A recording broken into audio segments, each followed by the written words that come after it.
ಲೂಯ. ಪ್ರಿಯರೇ, ದೇವರು ಒಳ್ಳೆಯವರು, ಒಳ್ಳೆಯದನ್ನೇ ಮಾಡುವವರಾಗಿದ್ದಾರೆ. ಜೀವನದಿಯೇ ನನ್ನ ಹೃದಯದಿ ಹಾದು ಹೋಗಲಯ್ಯ. ಜೀವನದಿಯೇ ನನ್ನ ಹೃದಯದಿ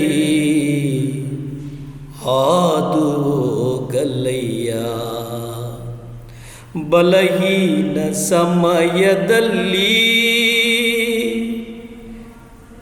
ನಿನ್ನ ಬಲದಿಂದ ತುಂಬಿಸಯ್ಯ. ನಾನು ಬಲಹೀನ ಸಮಯದಲ್ಲಿ ನಿನ್ನ ಬಲದಿಂದ ತುಂಬಿಸಯ್ಯ. ಜೀವನದಿಯೇ ನನ್ನ ಹೃದಯದಿ ಹಾದು ಹೋಗಲಯ್ಯ. ಪ್ರಿಯರೇ, ದೇವರನ್ನು ನಾವು ನಂಬಿ ಅರಿಕೆ ಮಾಡಬೇಕು. ನಾವು ನಂಬಿ ಅರಿಕೆ ಮಾಡುವಾಗ ಅದ್ಭುತಗಳು ನಮ್ಮ ಕುಟುಂಬಗಳಲ್ಲಿ, ನಮ್ಮ ಜೀವಿತಗಳಲ್ಲಿ, ನಮ್ಮ ಮಕ್ಕಳ ಬದುಕುಗಳಲ್ಲಿ, ನಮ್ಮ ಮನೆಗಳಲ್ಲಿ ಅತ್ಯುನ್ನತವಾಗಿ ನಡೀತವೆ ಎಂಬುದಾಗಿ ರೋಮ 10ನೇ ಅಧ್ಯಾಯ 8 ಮತ್ತು 9 ನಾವು ನೋಡುತ್ತೇವೆ.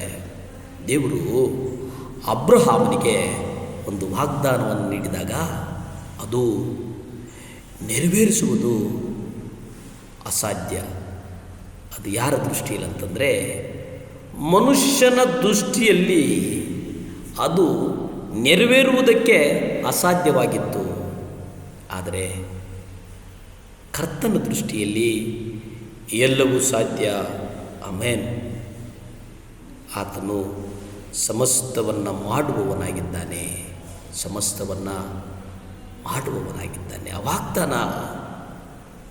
ಈ ವಾಗ್ದಾನ ಬಂದಾಗ ಅಬ್ರಹಾಮನ ಪ್ರತಿಕ್ರಿಯೆ ಏನಿತ್ತೋ, ರೋಮ 4:19-21 ನೋಡಿ. ಅವನು ಹೆಚ್ಚು ಕಡಿಮೆ 100 ವರ್ಷದವನಾಗಿದ್ದು ತನ್ನ ದೇಹವು ಆಗಲೇ ಮೃತುಪ್ರಾಯವಾಗಿತ್ತು. ಸಾರಾಳಿಗೆ ಗರ್ಭಕಾಲ ಕಳೆದು ಹೋಯಿತೆಂದು ಯೋಚಿಸಿದನು. ಆದಾಗ್ಯೂ ಅವನು ಅಪನಂಬಿಕೆಯಿಂದ ಚಂಚನಾಗಲಿಲ್ಲ. ದೇವರು ಮಾಡಿದ ವಾಗ್ದಾನದ ವಿಷಯದಲ್ಲಿ ಅವನು ಅಪನಂಬಿಕೆಯಿಂದ ಚಂಚಲಚಿತ್ತನಾಗಲಿಲ್ಲ. ಆದರೆ ದೇವರನ್ನು ಘನಪಡಿಸುವವನಾಗಿ ದೃಢ ನಂಬಿಕೆ ಉಳ್ಳವನಾದನು. ಆತನು ತನ್ನ ವಾಗ್ದಾನವನ್ನು ನೆರವೇರಿಸುವುದಕ್ಕೆ ಸಮರ್ಥನೆಂದು ಪೂರ ಭರವಸೆ ಇಟ್ಟನು. ಪ್ರಿಯರೇ, ಇಲ್ಲಿ ಹೆಚ್ಚು ಕಡಿಮೆ ಅಬ್ರಹಾಮ್ 100 ವರ್ಷ ತನ್ನ ದೇಹಕ್ಕೆ ಆಗಲೇ ಮುಪ್ಪಾಯಿತು. ಸಾರಾಳಿಗೆ ಗರ್ಭ ಕಳೆದು ಹೋಯಿತು ಎಂಬುದಾಗಿ ಗೊತ್ತಿದ್ದರೂ ಅವನ ನಂಬಿಕೆ ಕುಂದಲಿಲ್ಲ. ಅವನ ನಂಬಿಕೆಯನ್ನು ಕಳೆದುಕೊಳ್ಳಲಿಲ್ಲ. ಅವನು ದೇವರು ಮಾಡಿದ ವಾಗ್ದಾನದ ವಿಷಯದಲ್ಲಿ ಚಂಚಲಚಿತ್ತನಾಗಲಿಲ್ಲ, ಅಲ್ಲಿ ಇಲ್ಲಿ ಓಡಲಿಲ್ಲ. ಆದರೆ ಅವನಲ್ಲಿ ಒಂದು ಘನವಾದಂಥ ಒಂದು ದೃಢ ನಂಬಿಕೆ ಏನಪ್ಪ ಅಂತಂದರೆ, ದೇವರನ್ನು ಘನಪಡಿಸುವುದಾಗಿತ್ತು. ದೇವರು ಕೊಟ್ಟಂಥ ವಾಗ್ದಾನಗಳನ್ನು ನೆರವೇರಿಸುವುದಕ್ಕೆ ಕರ್ತನು ಸಮರ್ಥ, ಕರ್ತನು ಸಾಧ್ಯ, ಕರ್ತನು ನನಗೆ ಕೊಡುವನು ಎಂಬುದಾಗಿ ಒಂದು ಭರವಸೆ ಇಟ್ಟು, ಆ ಭರವಸೆ, ಆ ದೃಢ ನಂಬಿಕೆ ಅವರನ್ನು ಅತ್ಯುತ್ತಮವಾಗಿ ನಡೆಸಿತು.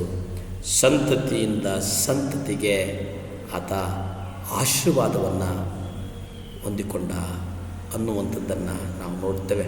ಪ್ರಿಯರೇ, ಇವತ್ತು ನಿಮ್ಮ ಜೀವಿತದಲ್ಲಿ ನೀವು ಯಾವ ಕೆಲಸಗಳಾಗಲ್ಲ ಅಂದ್ಕೊಂಡಿದ್ದೀರೋ ಅದಾಗ್ತದೆ. ಪ್ರಾರ್ಥಿಸೋಣ. ಭೂಮಿ ಆಕಾಶಗಳನ್ನು ಉಂಟು ಮಾಡಿದಂಥ ಸರ್ವಶಕ್ತನಾದಂಥ ದೇವರ ಸ್ತೋತ್ರಪ್ಪ. ನಿಮ್ಮ ಕಲ್ವರಿ ಶಿಲುಬೆಯ ರಕ್ತಕ್ಕಾಗಿ ವಂದಿಸ್ತೇನೆ ಸ್ವಾಮಿ. ನಿಮ್ಮಿಂದ ಸಮಸ್ತವೂ ಸಾಧ್ಯ ದೇವರೇ. ಮಕ್ಕಳನ್ನು ನಿಮ್ಮ ಕಾರ್ಯಗಳಿಗೊಪ್ಪಿಸ್ತೇನೆ ಸ್ವಾಮಿ. ಈ ಮುಂಚಾನೆಯ ಸಮಯದಲ್ಲಿ ದೇವರೇ, ಆಗಸ್ಟ್ ತಿಂಗಳಲ್ಲಿ ಸ್ವಾಮಿ ಅಪ್ಪ, ಮಕ್ಕಳು ಯಾವ್ಯಾವುದು ಅವರ ಹೃದಯದಲ್ಲಿ ತುಂಬ ದಿನಗಳಿಂದ ಪ್ರಾರ್ಥನೆ ಆಗದೇ ಇದೆಯೋ, in the name of Jesus, ಯೇಸು ಕ್ರಿಸ್ತನ ಅಧಿಕಾರದ ನಾಮದಲ್ಲಿ ಅದು ನಡೆಯಲಿ ಸ್ವಾಮಿ.